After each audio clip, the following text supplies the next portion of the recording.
Nós vamos falar agora sobre os esforços internos em barras. Um elemento estrutural, a função dele, né, a característica que ele precisa ter é ser capaz de transmitir forças. Então, a gente vai estudar como que essas forças são transmitidas internamente em barras por meio de esforços internos. Então, vamos começar aqui com uma determinada situação, onde a gente tem uma barra com uma seção qualquer. Aqui a gente vai representar a barra com as suas 3 dimensões. E essa barra pode estar sujeita a um conjunto de forças qualquer, de ações e reações qualquer. Então, e vamos assumir que essa barra ela está em equilíbrio, quer dizer, ela está parada, sob a ação dessas forças. Então, nessa situação de equilíbrio, se a gente quer estudar as forças que estão sendo transmitidas internamente, o processo padrão é a gente escolher a seção em que a gente quer descobrir como essas forças estão sendo transmitidas. Então, a gente faz um desenho, né, uma representação equivalente à representação inicial. Então, a gente faz um desenho supondo, então, que a gente queira estudar essa determinada seção da barra, como estão sendo trocadas as forças para poder manter esse elemento em equilíbrio. Então, vamos fazer o desenho aqui dessa parte da esquerda da barra, corresponde a essa parte, e vamos separar ela, a gente chama de diagrama de corpo livre, né? Separar ela da parte da direita.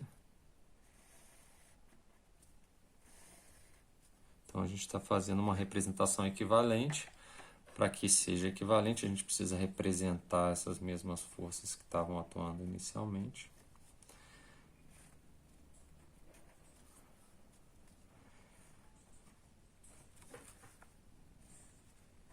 Agora, se a gente for analisar cada parte dessa separada, a gente percebe que dessa forma aqui, essa representação não está equivalente à de cima porque não está em equilíbrio. Então, da forma como está aqui, o sistema não está em equilíbrio. O que está faltando a gente representar? Está faltando a gente representar as forças que estão sendo transmitidas internamente. Então, a gente assume que esse é um corpo sólido, em que é contínuo, em que para cada ponto de contato aqui dessa parte da esquerda com a parte da direita, está ocorrendo uma troca de forças. Vamos representar aqui, ilustrar, né, essa troca de força. Então, para cada ponto, existe uma força sendo trocada. Vamos colocar aqui com qualquer sentido e qualquer intensidade. E essas forcinhas aqui do lado da direita estão representando o que essas forças que estão atuando na parte da esquerda estão provocando de efeito, né? Estão sendo transmitidas e estão provocando de efeito nessa parte da direita. Como o sistema está em equilíbrio, essas mesmas forças que a parte da esquerda provoca na da direita, a parte da direita também provoca na esquerda. É sempre um par ação e reação. Então, equilibrando com essa forcinha aqui para a esquerda, vai ter uma forcinha para a direita. Equilibrando com essa forcinha para a direita, vai ter uma forcinha para a esquerda. Uma para equilibrar com essa e uma para equilibrar com essa. Embora aqui a gente esteja representando somente essas 4 forcinhas, na verdade, a gente tem aqui um conjunto infinito de forças, né? Porque a gente tem infinitos pontos de contato do ponto de vista do modelo do contínuo. Okay? Quer dizer, para cada ponto existe uma força sendo trocada. Aqui é uma representação. Então, aqui também, esse problema ele é um problema equivalente ao primeiro, e aí aqui a gente tem um equilíbrio global no primeiro caso e um equilíbrio local também de cada parte na segunda etapa. Se a gente somar todas essas forcinhas por unidade de área, que a gente chama de tensões, se a gente somar todas essas tensões, a gente vai ter forças resultantes. Na verdade, forças e momentos resultantes. Então, a nossa terceira etapa de representação de equivalência, para poder definir os esforços internos, consiste na gente ainda representar, né, o mesmo caso de um lado e do outro.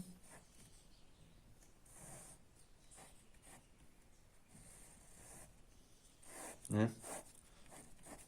A gente ainda está com a mesmo estudando a mesma estrutura, então precisa representar aqui as ações e reações externas e essas forças que estão sendo trocadas internamente, que a gente chama de forças internas.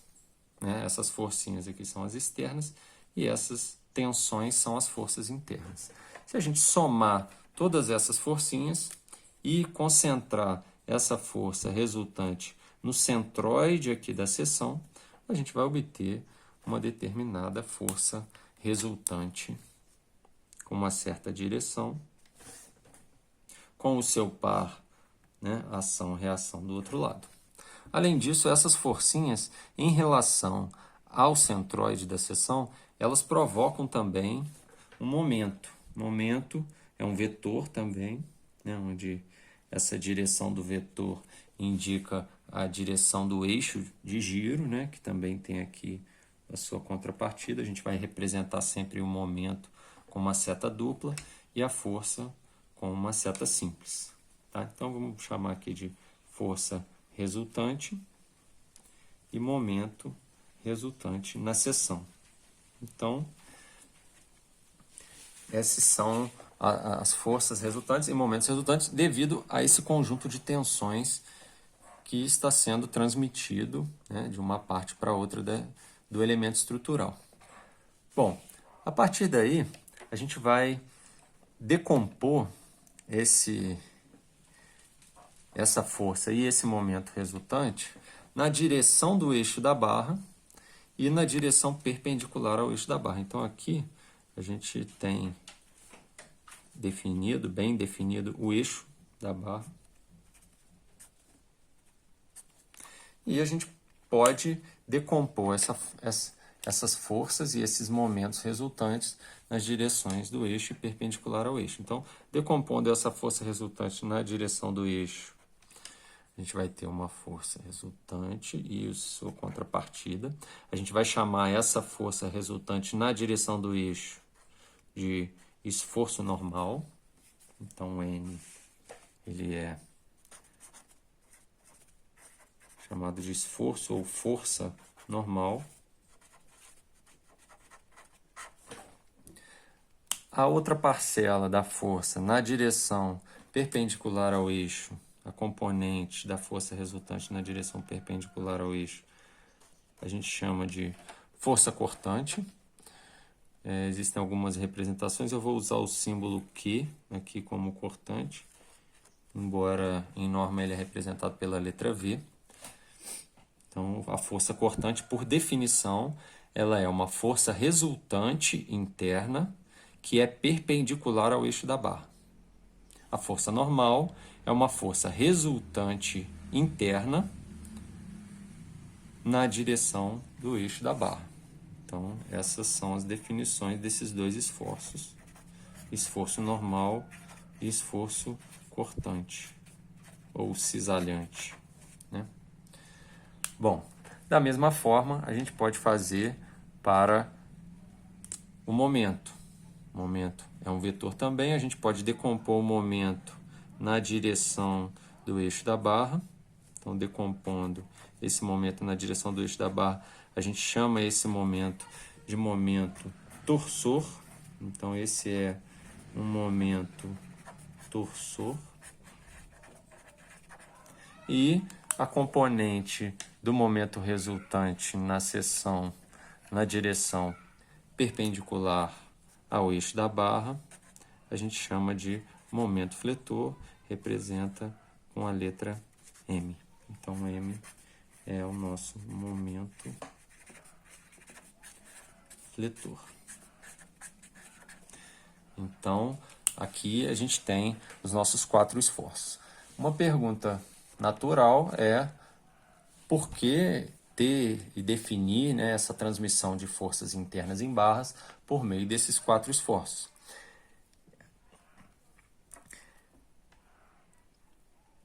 A definição dos esforços, ela vem como consequência das deformações associadas. Se a gente tem uma barra e aplica uma força na direção do eixo da barra, um elemento aqui dentro, que tinha uma certa forma, se a gente pintar ele, ele vai acabar sofrendo um alongamento aqui. Então esse é ele antes de deformar, ele depois de deformar, ele vai se alongar. Vai diminuir também um pouco da seção. Então, devido a um esforço normal, ele se alonga. Já um elemento de barra sujeito a uma força cortante, ele que tinha uma certa forma inicial, né? Imaginando que a gente pintou uma certa parte da barra, a gente vai ver que ele vai se deformar dessa seguinte forma aqui. Essa parte vai subir um pouco, a outra vai descer um pouco. Ele vai se deformar dessa maneira.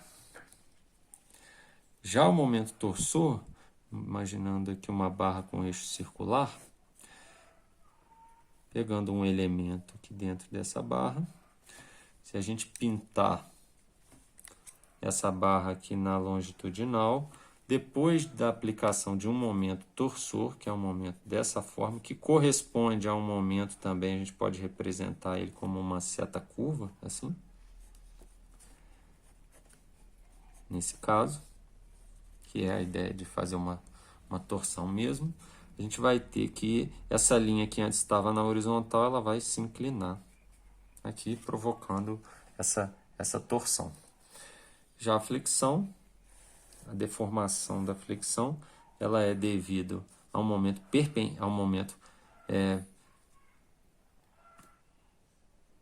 perpendicular ao eixo da barra, que a gente vai representar esse momento dessa forma, imaginando que ele seja um momento, usando aqui a regra da mão direita, imaginando que ele está saindo do papel. Então, a gente tem um momento saindo do papel de um lado, saindo do papel do outro. A gente vai ter esse tipo de deformação aqui na barra, né? Ela vai fletir. Esse tipo de deformação a gente chama de flexão, então ela tinha uma certa forma. Esse elemento ele vai acabar esticando aqui na parte de baixo e comprimindo na parte de cima, sofrendo a flexão. Então, esse termo, esse estudo de forças internas em barras por meio dos 4 esforços vem devido ao fato de que cada um deles provoca um tipo de deformação. Então, essa é a definição dos esforços internos. Recapitulando, então, primeiro, esforço interno é uma força ou momento interno. Interno significa que são forças sendo transmitidas da estrutura, de uma parte da estrutura para outra parte da própria estrutura, né? Lembrando aqui que essas forças iniciais elas são forças externas, porque elas são forças que são devidas a ações que vêm de fora da estrutura sobre ela. Uma observação importante é que a força da gravidade ela é uma ação externa, né? A causa dela vem de fora, vem do planeta Terra, por exemplo, que causa uma atração, então é uma força que vem de fora. As forças internas, em barras, a gente acaba classificando como esforço interno, que são devido, né, elas nada mais são do que as forças e momentos resultantes que estão sendo transmitidos internamente na nossa barra. Ok? E a partir dessa força e momento resultantes concentrados no centroide da seção, a gente decompondo essas forças resultantes internas na direção do eixo e perpendicular ao eixo, a gente define esses 4 esforços, que são 2 forças, uma na direção do eixo e uma perpendicular ao eixo da barra, e 2 momentos, que são um na direção do eixo e o outro que é, no caso aqui, perpendicular saindo ou entrando no papel, perpendicular ao eixo da barra.